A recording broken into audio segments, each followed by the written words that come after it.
This 5 masked people rob a bank, but as they speed away in their getaway car, police cruisers swarm in one after another. With capture imminent, Cully tells her crew to drive into a tunnel. Closing her eyes and clamping a fist, she triggers a cave-in at the tunnel entrance. The lead police car slams on the brakes, but the others can't stop in time, piling into a chain collision. When the officers regain consciousness and step out, they find no collapse at all. What they saw was nothing but an illusion. Having escaped unscathed, Cully wipes the nosebleed from her face, revealing a 008 tattoo on her wrist. Clearly, she's also a superhuman with deep ties to Eleven. A year after Eleven's disappearance, the 4 boys have returned to normal life. That night, they hit the arcade to play street games. Dustin's scores usually top the leaderboards, but today someone named Mad Max has overtaken him. As they buzz about who this mystery player could be, a noise outside catches Will's attention. He turns to call his friends, only to find the arcade empty. The space is now covered in tendrils and spores, transformed into the Upside Down. Thunder cracks overhead. But before Will can see what's lurking, Mike's shout jolts him awake. The eerie scene vanishes in an instant, leaving Will convinced it was a hallucination. The next day, a sleek car pulls up to school, and 2 new transfer students step out. Billy, a hot-tempered boy with a mullet, draws the gaze of dozens of girls, while his stepsister glides into the middle school on a skateboard. Mr. Clark introduces her as Max. The 4 boys freeze. Could this be the Mad Max who crushed Dustin's high score? After class, the boys stalk Max, even digging through her trash. But the paper they find reads, "Stop spying on me." Turns out Max had noticed their antics all along, writing them off as creeps. Just then, Will's mom pulls up to pick him up. To his unaware classmates, Will is the boy who came back from the dead after drowning, earning him the cruel nickname Zombie Boy.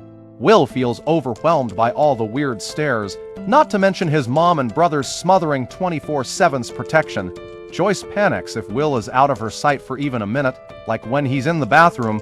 Accompanied by the chief and his mom, Will is taken to the lab for follow-up care. The facility has since been staffed with all new people, plus a new director, Dr. Owens.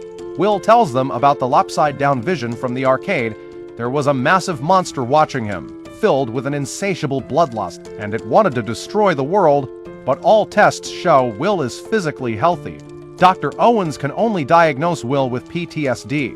His traumatic past left deep scars so deep, in fact, that it's now making him hallucinate terrifying scenes. He advises Joyce to spend more time with Will, as there's no other treatment for now. Despite Dr. Owens' warm and responsible demeanor, the chief doesn't trust him, and for good reason. The lab is far from trustworthy. They never closed the gate to the Upside Down, they merely quarantined it. The tendrils are still spreading, creeping above ground, and the spores have infiltrated the lab. Only high temperatures can burn them away. Meanwhile, the chief is hiding a secret of his own. He drives to a rundown cabin in the woods and knocks with a secret code. A child answers, complaining he's late. The chief chides her gently for eating too much candy, like a father, and that child is 11. A year earlier, while using her powers to defeat the monster, 11 didn't die. She was accidentally transported to the Upside Down. Weak and terrified, she wandered, calling for Mike, but no one answered. In her despair, she saw a red glow on a wall. It was a slimy membrane separating the 2 worlds, exactly the rift the monster had torn open. 11 used her powers to widen the gap, tear through the membrane, and escape back to reality. But by then, the school was empty. She raced to Mike's house, only to find it surrounded by police. Officers grilled Mike's family, calling 11 a dangerous fugitive and urging them to report any sightings. 11 stood outside the window, tears streaming down her face. She'd saved them all from the monster, yet she was still seen as a threat. Mike glimpsed her briefly, but dismissed it as a hallucination. An agent noticed his odd reaction and ordered a search of the exterior and surrounding grounds. Left with no choice, 11 hid away and lived as a drifter. Starving and freezing, she stole clothes from a hunter and hunted squirrels for food. On Christmas Eve, she found a box filled with candy and waffles. It was left by the chief. Determined to keep her safe, he'd hidden 11 in the remote cabin, forbidding her from going outside. Time flies, and suddenly it's Halloween this year. Eleven begs the chief to let her go, arguing that dressed as a ghost, no one would recognize her, but he refuses, warning her that danger awaits if she steps foot outside the cabin. Furious, Eleven won't touch her breakfast. The chief softens, vowing to finish up work early, bring her candy, and watch horror movies with her that night. At last, Eleven cracks a smile. In the middle of the night, Will gets up to use the bathroom. Suddenly, the front door swings open on its own. Outside, floating spores fill the air. A monster with massive tentacles advances toward him. Will is terrified. The next morning, Joyce finds the bizarre drawing of the monster Will made. She thinks he's seeing visions of the upside down again. Unwilling to worry his mom, Will lies, saying it's just an illustration for a story he's writing. But Joyce still can't shake her concern. Her new boyfriend Bob gives Jonathan a video camera, telling him to stick with Will on Halloween. Will doesn't want his brother tagging along. It'll make people think he's weird. Jonathan understands, so he tells Will to take the camera and go hang out with his friends, but he has to be home by 9 p.m. In truth, Jonathan has his own plans, meeting Nancy. After school, Max gets into her stepbrother's car to go home. Their relationship is actually terrible. Billy is even a bit unstable. He snaps at her halfway through the drive. To mess with her, he slams on the gas and heads straight for three boys riding bikes up ahead. Max scrambles to grab the steering wheel, narrowly avoiding a collision. Watching the boys fall, Max feels a mix of anger and guilt. That night, the four boys dress up as Ghostbusters to go trick-or-treating. On the way, a figure wearing a leather face mask charges at them with a knife. Luckily, it's just Max. Dustin and Lucas are thrilled to have her join. Since after staking out the arcade for days, they've confirmed Max is the one who broke the high score. Fond feelings spring up in both of them instantly. But Mike isn't happy. He sees Max as an outsider who'll ruin their group. It's not that he's narrow-minded, he's still hung up on 11. For the past 352 nights, he's talked into his walkie-talkie every evening, hoping to get a response from 11. Will quietly follows his friends, filming them with the camera. At a crossroads, he falls behind and gets startled by the costumes around him. As he stumbles to the ground, he's pulled into the upside down again. He's all alone, no one responds to his cries. Not far away, the enormous tentacle monster appears. Will runs for his life and hides. Just as the monster is about to catch up, Mike snaps him out of it. He's back in reality. Later, Mike safely walks Will home. Will tells him about the terrifying visions, asking Mike to keep it a secret. He doesn't think anyone will believe him. But Mike insists 11 would. He's never stopped thinking about her, and he's certain they'll meet again. Over at the police station, the chief gets a call. A farm's pumpkin patch has been extensively damaged. The farmer suspects his rival sneaked over and poisoned the crops. But his rival's pumpkins are also rotting, and the decay has spread to the surrounding trees. It's not just the two farms, several others have been hit too. The chief senses something's off, but he investigates late into the night without finding any clues. A kid points a toy gun at him, yelling, "Happy Halloween!" That's when he remembers his promise to 11. He quickly buys candy from the kid and races to the cabin. 11 refuses to open the door until the chief apologizes and mentions he brought candy. Even then, she stays hidden in her room. 11 blindfolds herself with a black cloth and uses her powers to enter the mental plane. She sees Mike talking into his walkie-talkie, pouring out his longing for her. It's been 353 days since they separated. Mike, after his terrible Halloween night, fantasizes about getting a response from her. But in the real world, he can never see her. 11 bleeds from the nose and cries silently. Dustin heads home with a bounty of trick-or-treat candy. Suddenly, the trash can shakes, letting out strange noises. Dustin works up the courage to lift the lid and discovers a species he's never seen before. It looks like a plump tadpole with horns. Dustin names it D'Artagnan and keeps it in a fish tank. The next day, Dustin brings D'Artagnan to school to show his friends. To get a better look at what it really is, Mike shines a light, but the creature lets out a squeal and scurries away. The group realizes it hates heat. Will suddenly remembers coughing up a worm-like creature once, slimy and squishy, just like D'Artagnan. He suspects D'Artagnan is connected to the upside down. After school, Will shares his guesses and fears with Mike. Meanwhile, Dustin is about to show D'Artagnan to Mr. Clark. But before he can open the box, Mike bursts in to stop him, telling the group to meet in the radio room. Because of the lab's non-disclosure agreement, they leave Max locked out. Mike thinks Will gained true sight after returning from the Upside Down. Maybe the terrifying visions we'll keep seeing aren't hallucinations, they're the Upside Down itself. If D'Artagnan is the same kind of creature Will coughed up, it's from the Upside Down too. Something this dangerous should be handed over to the chief, but Dustin disagrees. He's had D'Artagnan for days and has grown attached to it. Even if it is from the Upside Down, that doesn't mean it's evil. D'Artagnan seems to sense Dustin's anxiety, crashing wildly inside the box. Mike lifts the microphone, ready to deliver a fatal blow, only for D'Artagnan to suddenly evolve, sprouting 2 legs. Furious at being excluded, Max prees the door open with a hairpin. In the chaos, D'Artagnan slips out. They split up to search for it. On the other side, 11 misses Mike terribly and wants to go find him. But the chief refuses, explaining that the lab agents and police will track her down the second she steps outside. He promises to take her to see Mike once the crisis passes, but he's been saying the same thing for a year. 11 has run out of patience, convinced it's just a lie to keep her trapped in the cabin. She snaps, slamming her breakfast all over the chief. After the chief leaves for work, she opens the door and steps into the sunlight. 11 walks out of the woods and sees a mother pushing her child on a swing. It reminds her of the time she asked the chief if she had a mom. To keep her safe, he lied and said both her parents were dead. Heartbroken, 11 asks the mother for directions to the school. Meanwhile, Mike enters the gym to search for the strange creature and runs right into Max. Max doesn't understand why he won't let her join the group. Mike says the team is already full and everyone has a role. 11, for example, was their mage. Max asks who 11 is. Mike awkwardly replies that she was an old teammate who moved away. Max lists her strengths, skating circles around Mike on her skateboard to convince him to let her in.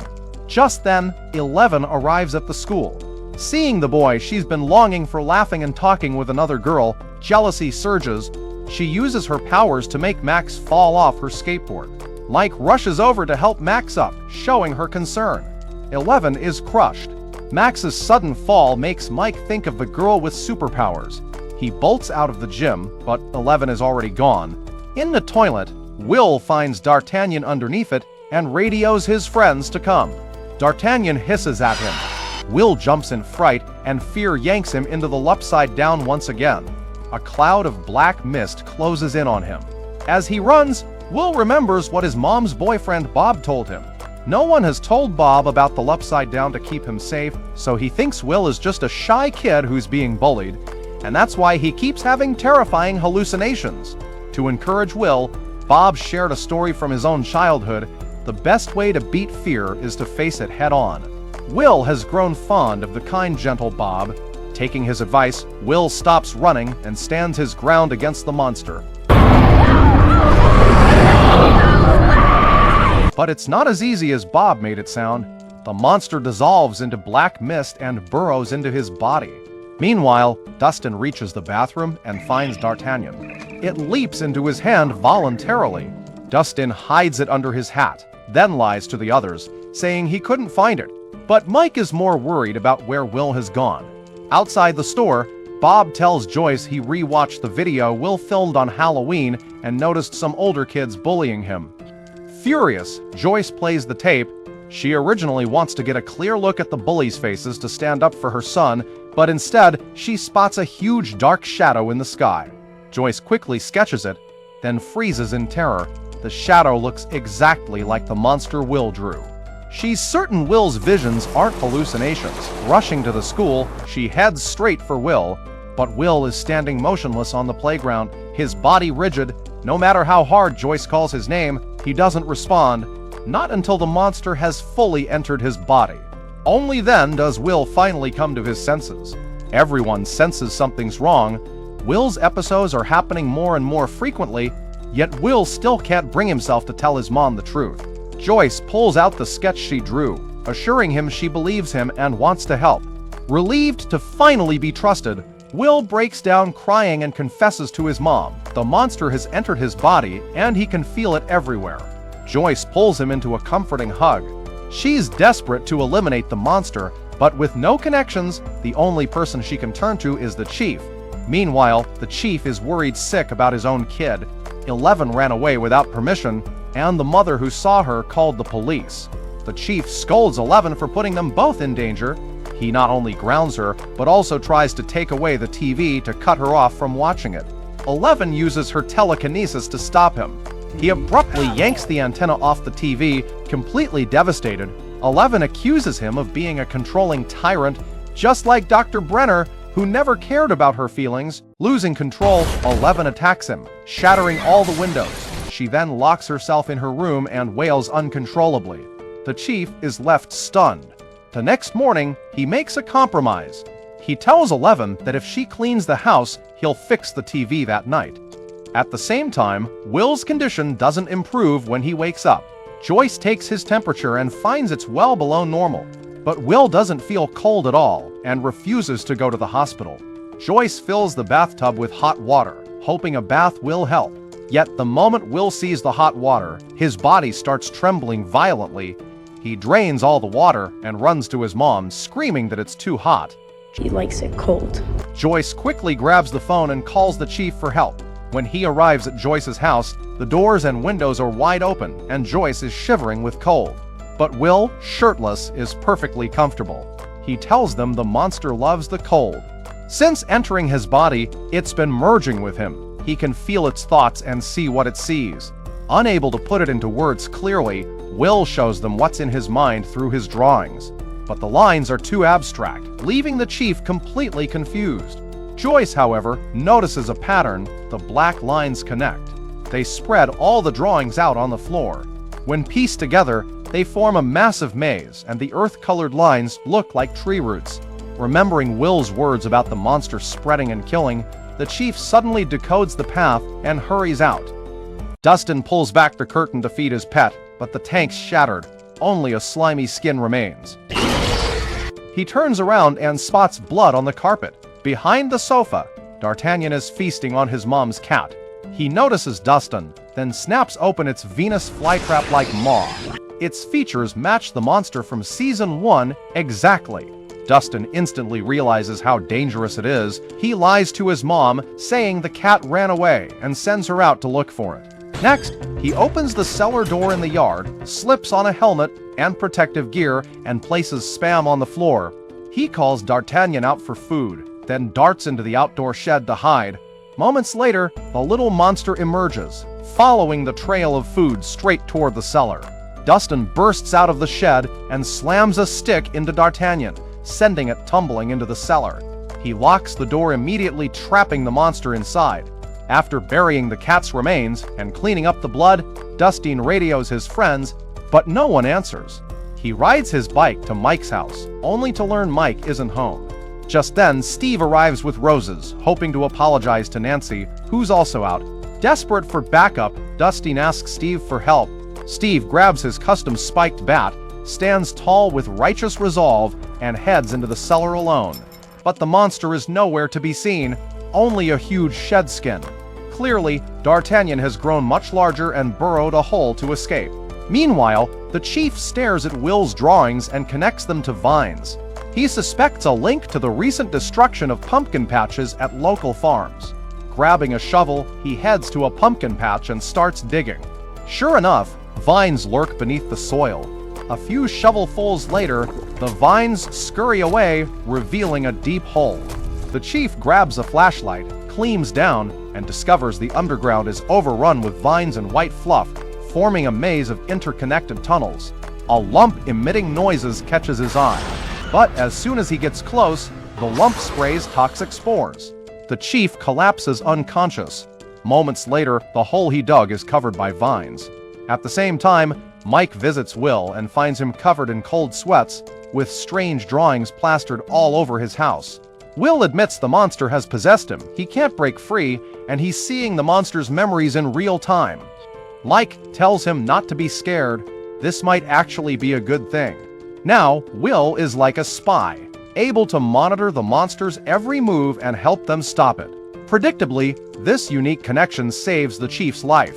When the chief wakes up, and the vines quickly wrap around his body, swallowing him whole, Will feels the chief's danger in real time and sketches his surroundings. Joyce and Mike compare the drawing to Will's maze and pinpoint its location on the abstract map, though they can't tell which real-world spot it corresponds to. Just then, Bob arrives with a toy for Will. Left with no other choice, Joyce has to pull him into this danger. To everyone's surprise, Bob actually understands Will's drawings. He realizes the pieced-together paths are a map of the town. He asks Joyce to measure the distance between lakes, then converts them to the town map's scale, pinpointing the chief's approximate spot.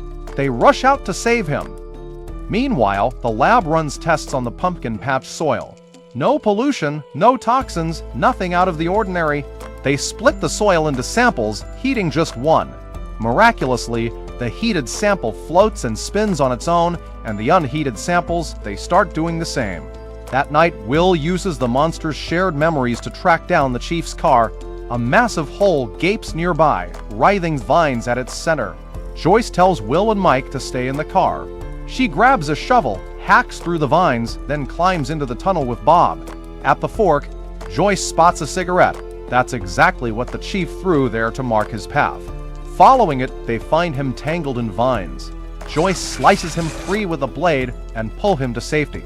But just then, armed lab agents arrive, flamethrowers in hand, evacuate the cave. Now they shout. As the flamethrowers roar to life, incinerating the vines, Will collapses in agony. His body convulses, racked with pain. The group rushes him to the lab for treatment. Will thrashes, screaming that every inch of him burns, but the researchers find no physical injuries. Left with no other option, they inject him with a sedative, sending him into a deep sleep. Now, let's shift our focus to the high schoolers.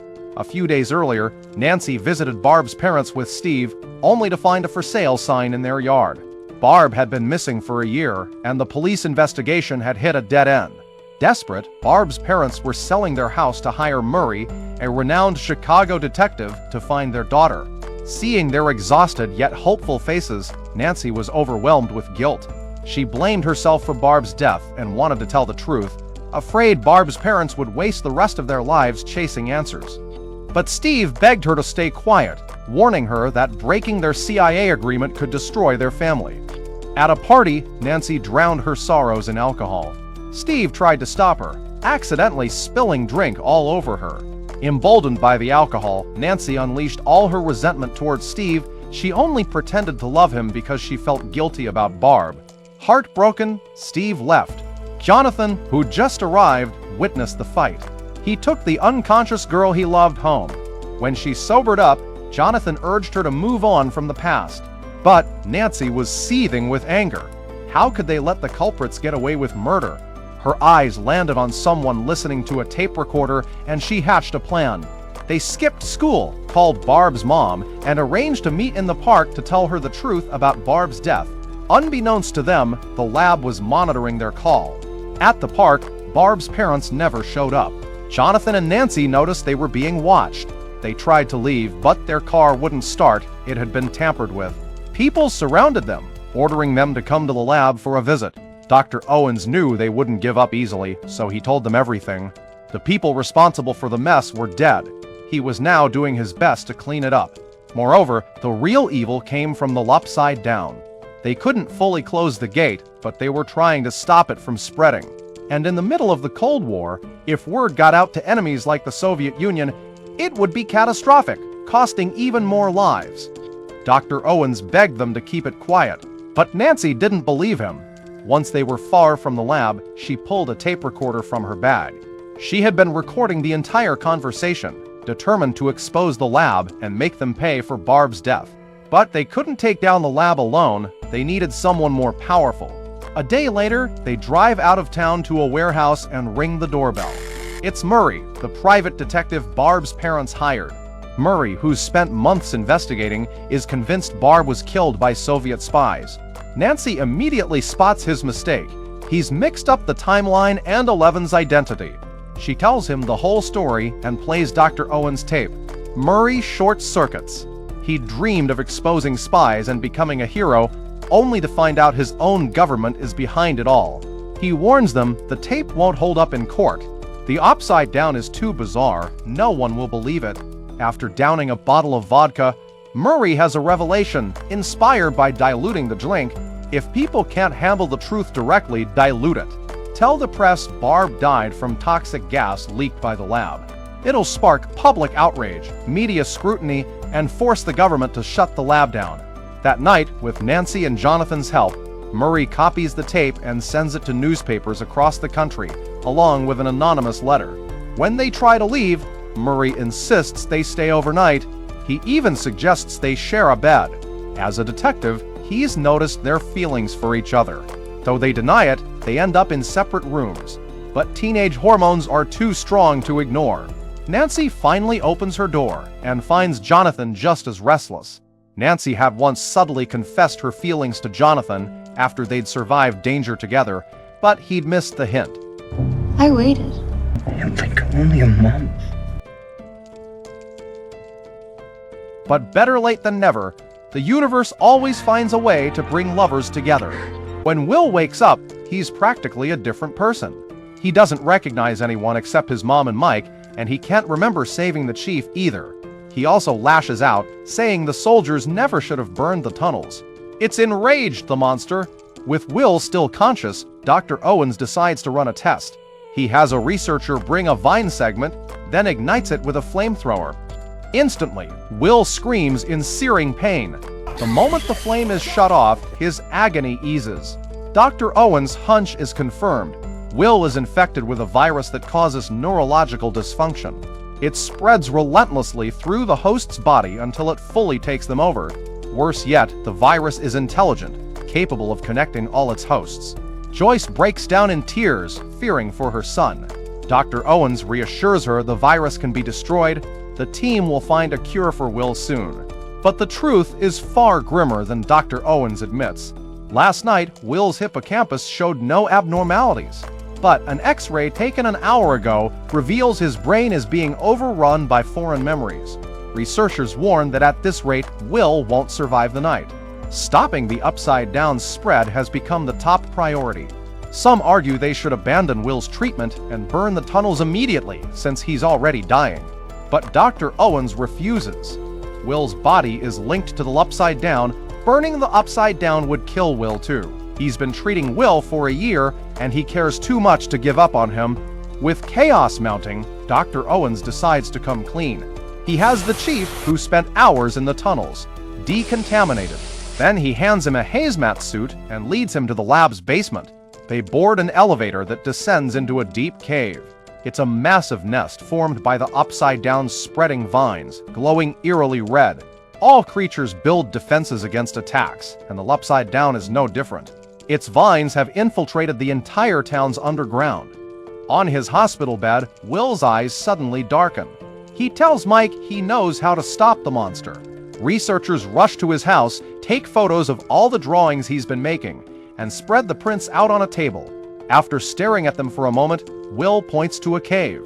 The monster has been hiding this place from him, so it must be its weakness. Dr. Owens immediately dispatches soldiers in hazmat suits, armed with flamethrowers, to the location Will identified. Meanwhile, the chief contacts 11 over the walkie-talkie. He explains why he didn't return to fix the TV last night. Having survived near death, he finally understands why he gets so angry when 11 disobeys him. He sees her as his own daughter, and he's terrified of losing her. He apologizes sincerely, thinking she's just listening in silence as usual.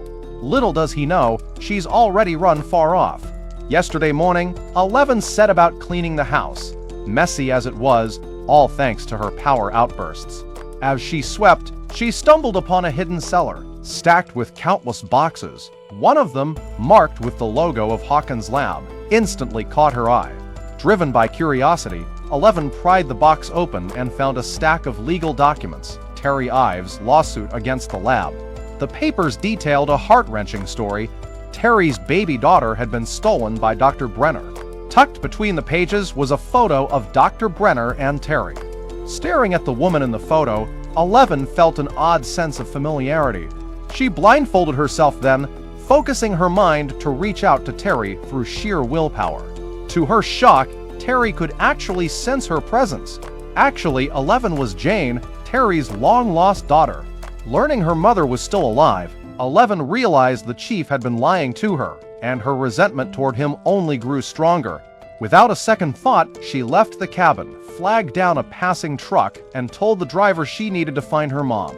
The kind-hearted driver dropped her off at Terry's house, but Terry's sister mistook 11 for a salesperson and slammed the door in her face.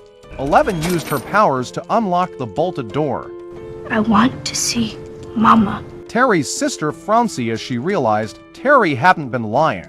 She really had given birth to a child with superpowers. 11 finally laid eyes on the mama she'd dreamed of meeting. But Terry was too mentally unwell to communicate, trapped in her own world. Her aunt led 11 to a bedroom, one Terry had decorated back when she was still herself, just for her daughter. Her aunt made it clear she wanted to give 11 a home. The thought of living with family made 11's heart swell with joy. Just then, the lights in the hallway began to flicker. The TV flipped channels on its own, and Terry's nose started to bleed. 11 knew immediately her mom was trying to talk to her.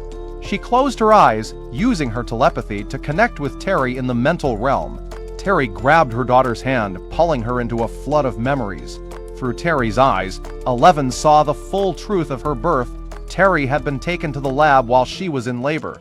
Dazed as she was, she'd watched helplessly as her baby was whisked away. Dr. Brenner, though, lied to everyone, claiming Terry had miscarried, that no baby had ever been born. Desperate to get her daughter back, she took a gun and snuck into the lab. In a room painted with rainbows, she found Jane playing with another young black girl. But just as she reached for her baby, security guards swarmed in and dragged her away. Dr. Brenner had her tied to a bed then, subjecting her to brutal electroshock therapy that shattered her sanity for good. In the town of Hawkins, Lucas gets a heads up from his little sister. Dustin had tried to reach him the day before and even sent out a red alert. He grabs his walkie-talkie and calls Dustin back right away. Dustin fills him in. D'Artagnan has grown bigger and escaped. He and Steve have already bought meat and gasoline, planning to lure D'Artagnan to the old parking lot and trap it. Lucas decides to find an extra helper, so he rides his bike to Max's house. Her stepbrother Billy is working out, too busy to answer the door. That gives Max the chance to talk to Lucas.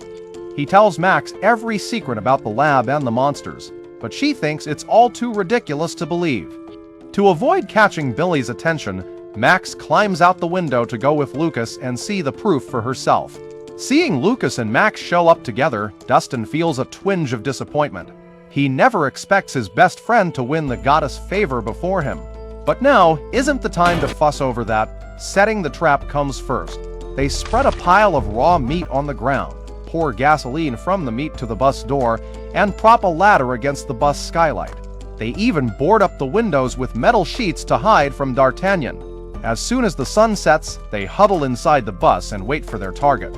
To get Max's attention, Dustin acts like he couldn't care less about her, even snaps at her harshly. Max ignores his pettiness, climbs up the ladder to the skylight, and keeps watch with Lucas. Gazing up at the starry sky, Max softens up. She opens up to Lucas about her past. She was born in California. Then her parents got divorced, and her mom married her stepdad, moving the family to Hawkins. Her stepdad has a terrible temper, and Billy, her stepbrother, hates both her and her mom. But Billy dares not snap at her mom, so he takes his anger out on Max instead.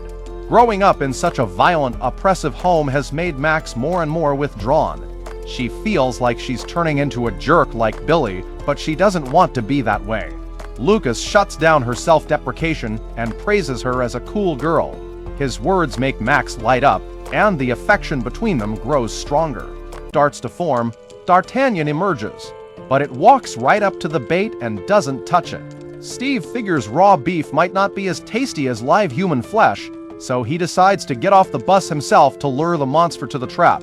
But as soon as Steve gets close to the monster, several more jump out from other directions. Steve! Abort! Abort! Steve knocks one monster down and dives back into the bus. Now dozens of monsters surround the vehicle, and to make things worse, they forgot to close the skylight. Steve darts to the front and shields the 3 kids behind him. Just as the 4 think they're about to become food, the monsters suddenly turn and run in the same direction, like they're being summoned by something. A few minutes earlier, soldiers from the lab reach the location Will mentioned. The chief recognizes it immediately. It's where he was trapped once. But apart from piles of bones, there's no sign of the monster's weakness. At this moment, Will keeps apologizing through his sobs, saying the soldiers set fire to the tunnels and enraged the monster, and he had no choice but to do this. Joyce has no idea what he means, but Mike catches on right away. Will's worst fear has come true. He's become a double agent, and the monster is spying on them in return. Mike sprints to the control room, yelling, "It's a trap," but it's already too late. The radar detects a huge number of unknown objects rushing toward the soldiers, and within seconds, every soldier is wiped out. To make matters worse, the monsters don't stop. They're closing in on the lab fast. As the town plunges into crisis, 11 finds her mother. Mama keeps replaying memories of the black girl who was locked up with her in the lab. 11 realizes her mom is trying to tell her to find that girl. Hearing her aunt call the police to report her, 11 leaves without a word and boards a bus to Illinois alone. In a warehouse in a rundown neighborhood, she locates the girl, named Collie, using her powers. They roll up their sleeves to show the numbers on their wrists, confirming their connection. This shared trauma bonds Callie and 11 like sisters. Collie's power is creating illusions, making people's brains believe what isn't real. Collie invites 11 to stay with her group, to live with them. Her friends are all outcasts, rejected by society. They call themselves fighters, but they're really just committing crimes to survive. At first, 11 finds warmth in Collie and thinks she can trust her. Collie even teaches 11 to channel anger to strengthen her powers, so much so that 11 can move a train with her mind. But 11 struggles to fit into this life of crime. They track down a man who used to work at the lab, the same man who hurt 11's mom and planned to get revenge. Just as 11 is about to act, she sees he has 2 young daughters. Her heart softens, and she can't go through with it. Collie pulls out a gun to kill him, but 11 stops her immediately. That's when the police arrive, and the group has to flee in their car. 11 grows uncomfortable living in a world of hatred and anger. She holds Mike's shirt close, remembering the friendship of her friends and the chief's care. That's the real warmth, the home she's always wanted. She slips into a psychic trance, sees the chief and Mike frantic with worry, and feels they're in grave danger. Suddenly, police burst in to arrest Collie's group. Collie uses her illusions to make the police see nothing, then flees with her friends to their car. But 11 refuses to get in. She's too worried about her friends. She has to go back and save them. No matter how Collie yells and begs her to stay, 11 doesn't look back. She runs toward her true home. Back at the lab, a monster crawls to the surface and slams into the glass. Dr. Owens tells the chief not to worry. The glass is made of polycarbonate, unbreakable. But the reassurance backfires fast. Hundreds of monsters follow, swarming the glass. Under their relentless pounding, cracks start to spread. Dr. Owens hits the red alert, ordering an emergency evacuation. But it's too late. In less than a minute, the monsters shatter the glass. The researchers fleeing in the elevators are all killed. Amid the chaos, Mike insists on giving Will a sedative to put him to sleep because the monster can track them through Will. Will screams that Mike is lying. Joyce is confused, but seeing her son's hysteria and hearing gunshots outside, she instinctively feels danger. She tells Bob to hold Will down as she injects him with the sedative. The chief and Dr. Owens rush over, grab Will and run. But monsters are everywhere. There's no way out. They're forced to hide in the control room. Watching the security cameras, they see a scene straight out of hell. And then the power goes out. Meanwhile, Steve leads the 3 kids through the woods. Following the sound of screams, they see the lab is pitch black. They know something terrible has happened.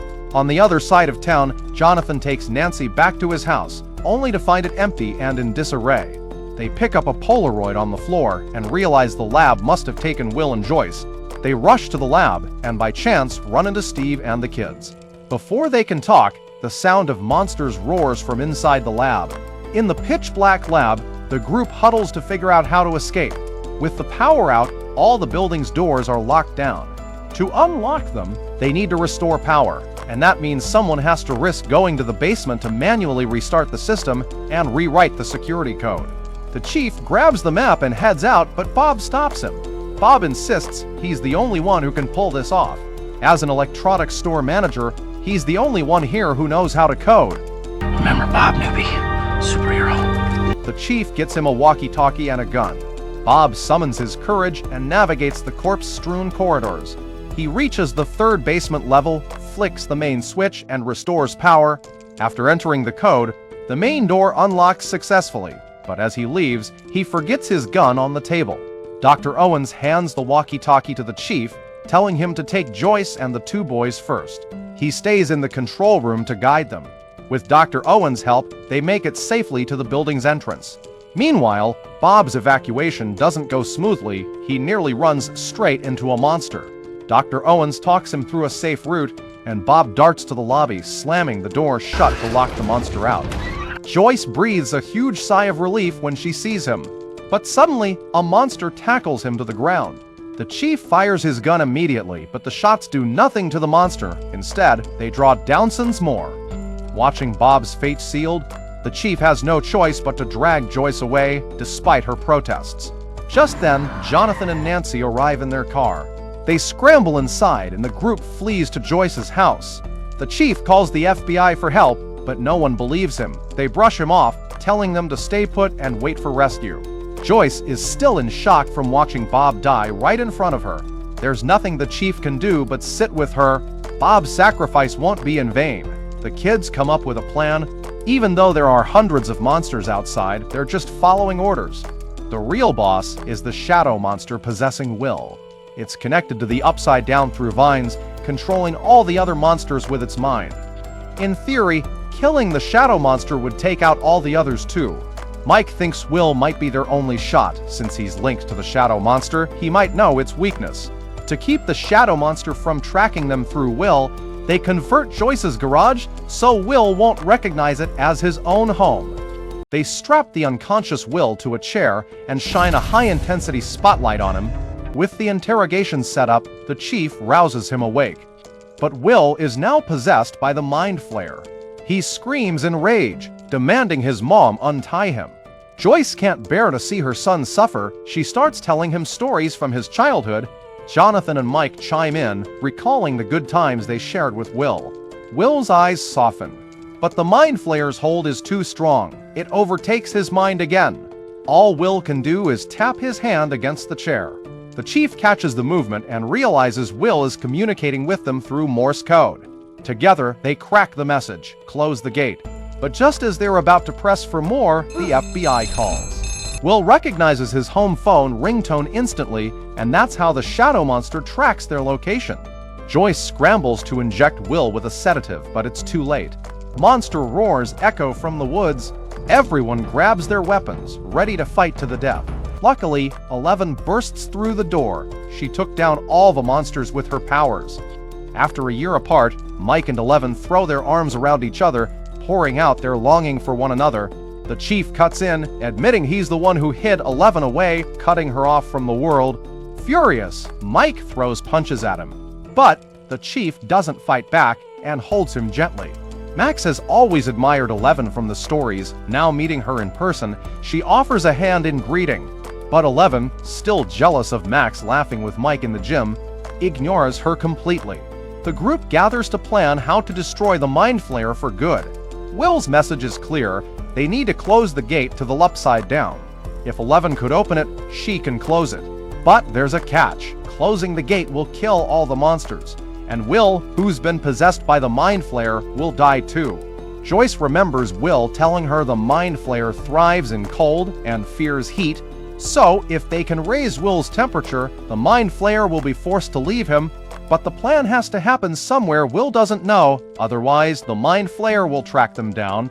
The group splits into 3 teams. Joyce takes her 2 sons and Nancy to the chief's cabin. They tie Will to the bed and surround him with every heating device they can find. The chief accompanies 11 to the lab to close the gate. On the way, 11 tells him she found her mom and apologizes for snapping at him. The chief understands and owns up to his mistakes. He explains he lied because he cared too much, because he was terrified of losing her. His daughter's death had left his life empty, but 11 filled that void. He'd come to see her as his own daughter. They finally understand each other, and their rift heals. Steve stays at Will's house to watch over the 4 kids. But the kids refuse to sit on the sidelines. They want to help 11. Mike suggests setting fire to the hole the chief dug. The monsters will be drawn away by the flames. They'll leave the lab, clearing a path for 11. Steve shuts down the plan immediately. He promised Nancy he'd keep the kids safe, no risks allowed. However, Max's stepbrother's arrival disrupts the calm. An hour earlier, Max's mom had rushed home, panic rising when she found Max gone. Billy's dad immediately told him to go out and find her, but Billy refused. That decision earned him a brutal beating from his father. Left with no choice, Billy headed to Mike's house to look for Max.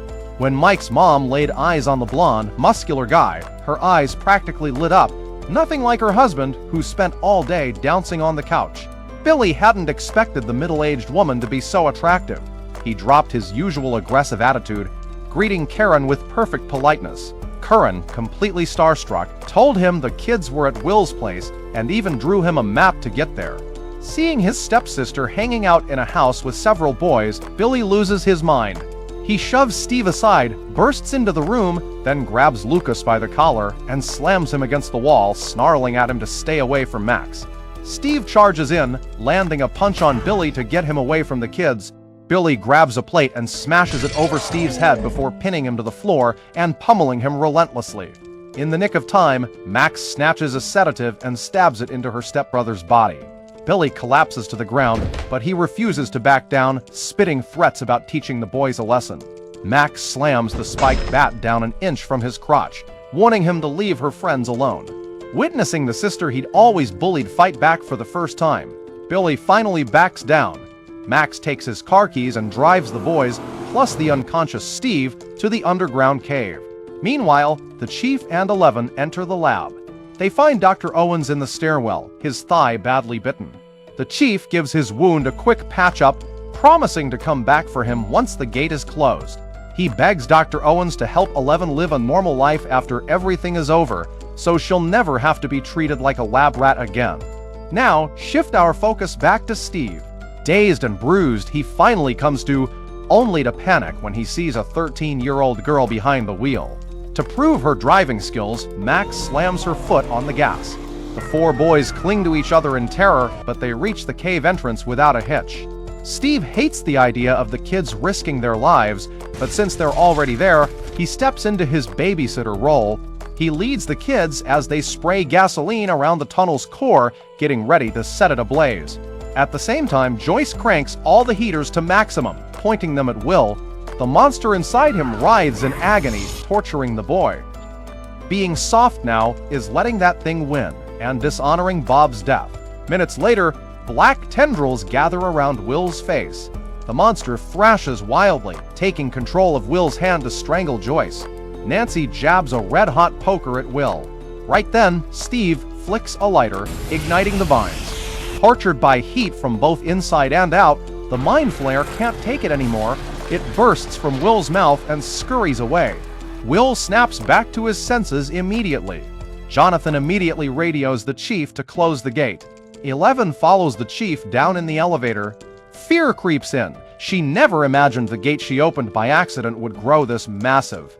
She holds out her right hand, ready to take responsibility for what she's done. On their way out of the cave, a monster blocks the boys' path. Dustin recognizes it as D'Artagnan. He pulls out a nougat bar and offers it to the creature while the others sneak around behind it. Dustin shares a final goodbye before rushing off with his friends.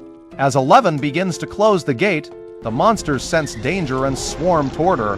Hopper fires his gun, covering her.